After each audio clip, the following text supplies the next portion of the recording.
შვილის რეჟიმი ყოველდღიურად სულ უფრო მეტად ექცევა სრულ იზოლაციაში. დასავლეთისგან ლატვიის საგარეო საქმეთა მინისტრმა მიიღო უმძიმესი გადაწყვეტილება ქართული ოცნების რეჟიმისთვის.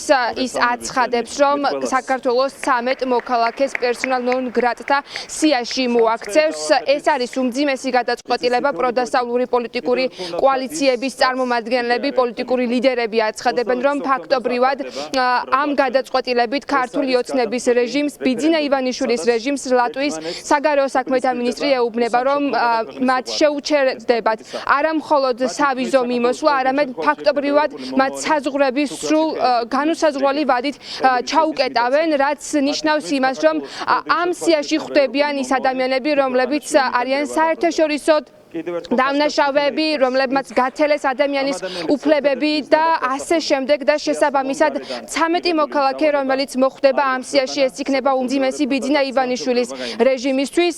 პოლიტიკური პარტიებიდან წარმომადგენლები აცხადებენ, რომ როდესაც მსგავს გადაწყვეტილებას იღებს ევროკავშირის წევრი ქვეყანა, ამას ექნება დომინოს პრინციპი, ეს პროცესი გაგრძელდება და ლატვიის საგარეო საქმეთა მინისტრის ამ გადაწყვეტილებას სხვა ქვეყნებიც შეუერთდებიან. თავისთავად ეს გადაწყვეტილება უკვე მწვავე გადაწყვეტილებაა. როდესაც პერსონა ნონ გრატად აცხადებენ de facto ხელისუფლების წარმომადგენლებს, ხო? ეს არის უმწვავესი გადაწყვეტილება.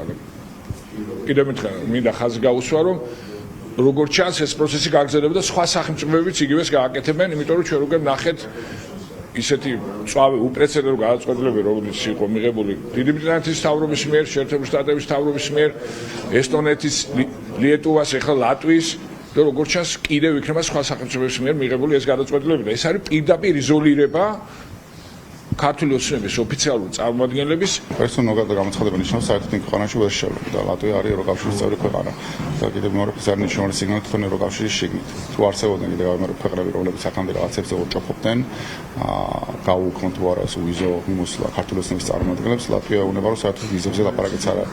ის კი არა ჩვენთან საერთაშორისო დადგენილი იქშავი. საერთო ქვეყანა შემოსავშები არ არიან, ეგენ ისეთი რაღაცები გააკეთეს. ქვეყნის შიგნით არსებული უწყვეტი წნეხის ფონზე ამას დამატებული ჩვენი საერთაშორისო მეგობრები ძლიერი პარტნიორების წნეხი გარედან, აი ამ ორ წნეხის ორი მხრიდან წნეხის საფუძველზე ივანიშვილი ეგრეთ წოდებულ ხელისუფლებაზე საერთოდ არ მაქვს საუბარი, ივანიშვილი გახდება იძულებული, რომ პოლიტიკურ შეთანხმებას დათანხმდეს. ამ პოლიტიკური შეთანხმებას აქვს მხოლოდ ორი ძალიან მკაფიო მიზანი, ერთი დაუყოვნებლივ უნდა გათავისუფლდეს აბსოლუტურად ყველა უდანაშაულო მძევალი და მეორე დაუყოვნებლივ უნდა დაიდოს მაგიდაზე არჩევნების ახალი თარიღი. ლატვიის განცხადება, რომ პერსონა ნონ გრატად გამოაცხადოს 13 ადამიანი, კიდევ უფრო აგრძელებს სიტუაციას ქართული ოცნებისთვის, ვინაიდან პერსონა ნონ გრატად ნიშნავს, რომ ის ადამიანები ვეღარასდროს ვეღარ შევლენ მათ ტერიტორიაზე.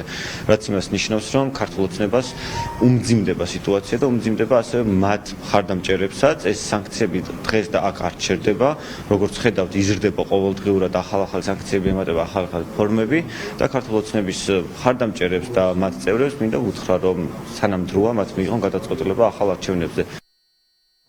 ქართული ოცნების რეჟიმმა დასავლეთთან ყველა ხიდი დაწვა. ეს განცხადება TV პირველთან გააკეთა გიორგი ბაჩიაშვილმა, ბიძინა ივანიშვილისთვის ერთ დროს ნდობით აღჭურვილმა პირმა განაცხადა TV პირველთან, რომ ივანიშვილი დიდხანს ვერ დაიმალება, მას გაქცევა მოუწევს, სწორედ მასზეა პასუხისმგებლობა ის თუ რა მდგომარეობაშია ახლა ქვეყანა, თუნდაც ეკონომიკურად და ქართული ოცნების ყველა წარმომადგენელი რეჟიმის ყველა ჯალათი, რომელმაც აწამა მშვიდობიანი მოქალაქეები, ისინი ყველა მათგანი მოხვდება სანქცირებულთა სიაში და ბოლოს ქართულ ოცნებას სწორედ ქვეყნიდან გაქცევა მოუწევს, ხოლო ქვეყანა, სადაც ისინი გაიქცევიან, სადაც წასასვლელი აქვთ, არის მხოლოდ და მხოლოდ მოსკოვი. და ყველას დაასანქცირებენ, სხვა გზა არ არის, იმიტომ რომ ხელისუფლება წვავს ყველა ხიდს, რომელიც არსებობდა დასავლეთთან, რომელსაც 30 წლის განმავლობაში ჩვენი ქვეყანა სხვადასხვა ხელისუფლებები მოგწონს თუ არ მოგწონს, აშენებდა ყველა ცივილიზებულ დასავლურ ქვეყანასთან. და ზოგადად დამტკიცდა, რომ ეს ქართული ოცნება თავიდანვე იყო ერთი დიდი ტყუილი. გამოვიდა პირდაპირ სალივანი და ვოლცი და თქვეს, რომ ივანიშვილი ტყუის ატყუებს თავის ხალხს. ორივე ადმინისტრაცია, წამსვლის და მომსვლის არის თანახმა და ერთად შეთანხმებულები არიან იმაზე, რომ ეს ძალადობრივი რეჟიმი უნდა დამთავრდეს და საქართველოს უნდა ჩატარდეს სამართლიანი არჩევნები. ბიძინა ივანიშვილს გონია, რომ ეხლა რო არ ჩანს და რო არ გამოდის და არაფერს არ ამბობს, გონია რომ ამ ყველაფერს ჩამოწეს კობახიძეზე. და უკვე მიდის შიგნით საუბარი, რომ კობახიძე ასე ვთქვათ მოვისროლოთ, იმიტომ რომ უკვე აღარ ჭირდებათ, უკვე კარგად გამოიყენეს, ხო? და ასე ვთქვათ შეტენონ, მიაწერონ ეს ევროპის გაერთიანებას, ევროპის ინტეგრაციის შეჩერება კობახიძეს.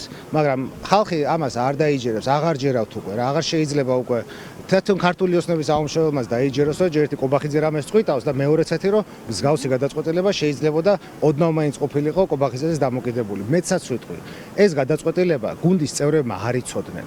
ტელევიზორიდან გაიგეს ეს სისულელე და ეს ქვეყნის კონსტიტუციის პირდაპირ ფეხზე გადამტვრევა.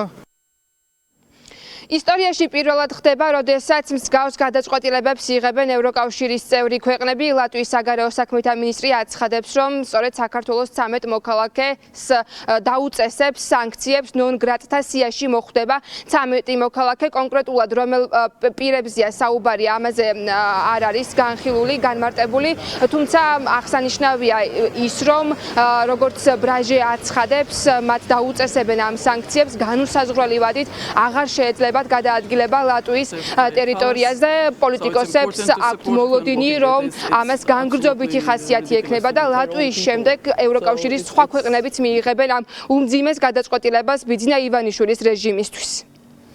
მადლობა, ეს იყო ნინო ელიკაშვილი.